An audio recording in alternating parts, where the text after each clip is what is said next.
In this video we are going to see about the low power design of CMOS circuit and what is the need for this low power design.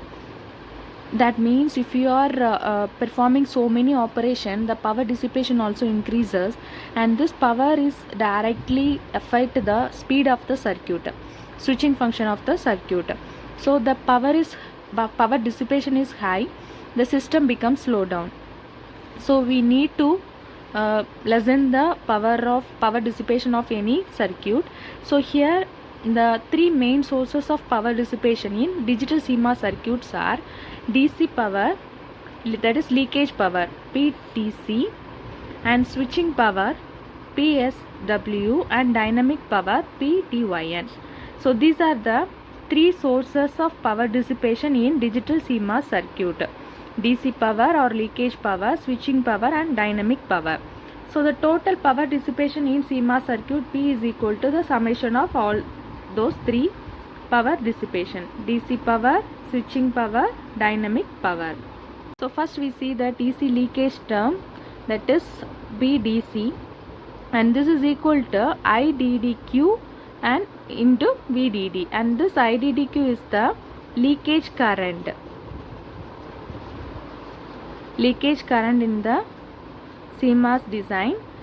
So this power dissipation is directly proportional to the leakage current, and this leakage current due to the direct connection path from VDD to ground when the inputs are stable. So there is no connection given to the input, but we realize the current at the output side. That is due to the direct connection path from VDD to ground that provide the leakage current, and this leakage current generate few tens of microwatt power dissipation. The dissipation level is very low, and here the power dissipation, the main cause here is leakage current. The DC power dissipation, the main cause is leakage current.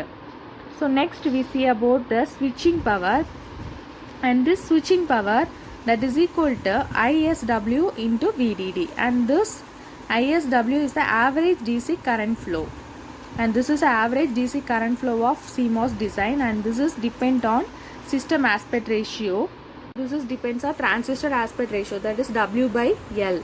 Depends on it provide the power dissipation, and also this power dissipation, switching power dissipation due to the input variation, so many variation. If you are having the input with so many transition from 0 to 1 or 1 to 0, the switching activity between the input increases.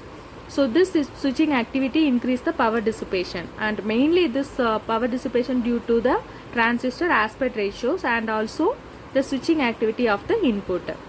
So next one is dynamic power, and dynamic power, that is given as ACV square F, and here F is the switching frequency, C is the capacitance in farad, and A is the activity coefficient, and V is the voltage swing. And here this power dissipation is due to charging and discharging capacitive nodes. So the charging and discharging capacitive nodes causes this dynamic power dissipation, and this dynamic power plays a main role in CMOS design.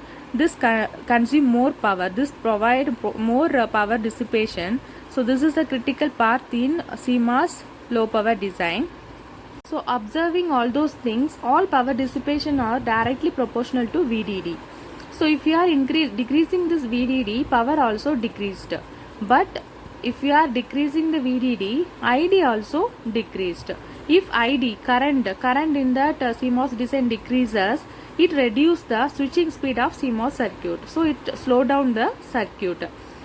So to compensate this effect, we can increase the device transconductance term, that is beta is equal to, because ID directly proportional to this beta. So now we consider this beta. To compensate this effect, we can increase the device transconductance term. So beta is equal to mu n Cox into W by L, and here Cox is equal to epsilon Ox divided by TOX, and this is gate oxide thickness. So this is TOX is gate oxide thickness. So now we are reducing the gate oxide thickness, and beta increases, and this increment used to increase the switching speed, and also it used to reduce the or maintain the power dissipation in low level. So by keeping the beta in increasing level, we can maintain a low power design in CMOS circuit.